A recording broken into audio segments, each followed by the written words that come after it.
অন্তর্বর্তী সরকারের প্রধান উপদেষ্টা ডক্টর মোহাম্মদ ইউনূসের বিশেষ সহকারী মাহফুজ আলমের যোগ্যতা নিয়ে অনেকেই প্রশ্ন তুলেছেন। কে এই মাহফুজ আলম, আর বৈষম্য বিরোধী ছাত্র আন্দোলনে তার কি অবদান ছিল? কিন্তু আপনি কি জানেন, বৈষম্য বিরোধী ছাত্র আন্দোলনের প্রধান মাস্টারমাইন্ড এই মাহফুজ আলম। বেকায়দায় পড়ার পর থেকে হাসিনা সরকার তাকে খুঁজছিল, কিন্তু খোঁজ বের করতে পারেনি। এমনকি নামটা পর্যন্ত বের করতে পারেনি সব গোয়েন্দা সংস্থা মিলে। মাহফুজ আব্দুল্লাহ, যাকে আপনারা মাহফুজ আলম নামে চেনেন, বলা যায় তিনি ছাত্র আন্দোলনের মস্তিষ্ক ছিলেন। মাহফুজ তার আড্ডাবাজি এবং পাণ্ডিত্যপূর্ণ জ্ঞানের জন্য পরিচিত ছিলেন। তিনি ব্রিটিশ ভারতের বিভক্তির পর থেকে এখন পর্যন্ত হওয়া সকল রাজনৈতিক দলের উত্থান পতনের সম্পর্কে বেশ ভালো জ্ঞান রাখেন। মাহফুজ আলম গণতান্ত্রিক ছাত্র শক্তির ছায়াতলে নতুন গ্রুপ বৈষম্য বিরোধী ছাত্র আন্দোলন নামে তৈরি করে ৫৫ জনের কোনো পলিটিক্যাল ব্যাকগ্রাউন্ড বিহীন সমন্বয়কে দল বানিয়ে সফলতার দ্বার প্রান্তে নিয়ে যান।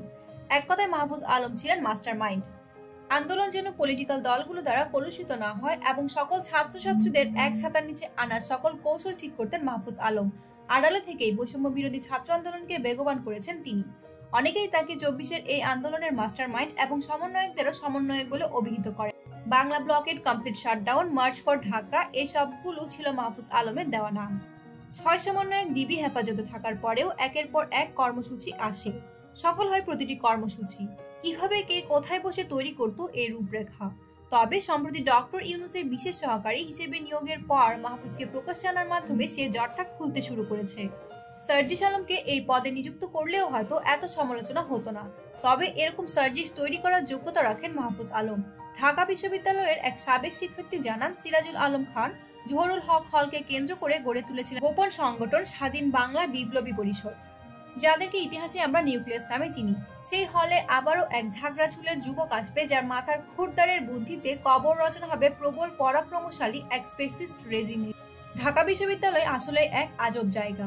আগে ইতিহাস থেকে এসব চোখে ভাসত, আর এবার চোখের সামনে নতুন ইতিহাস তৈরি করতে দেখলাম। মাহফুজ আলম ঢাকা বিশ্ববিদ্যালয়ের আইন বিভাগে ২০১৫-১৬ শিক্ষাবর্ষের শিক্ষার্থী ছিলেন।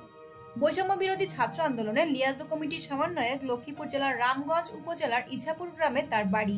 তিনি ছাত্র সংগঠন গণতান্ত্রিক ছাত্র শক্তির তাত্ত্বিক নেতা হিসেবে ক্যাম্পাসে পরিচিত ছিলেন।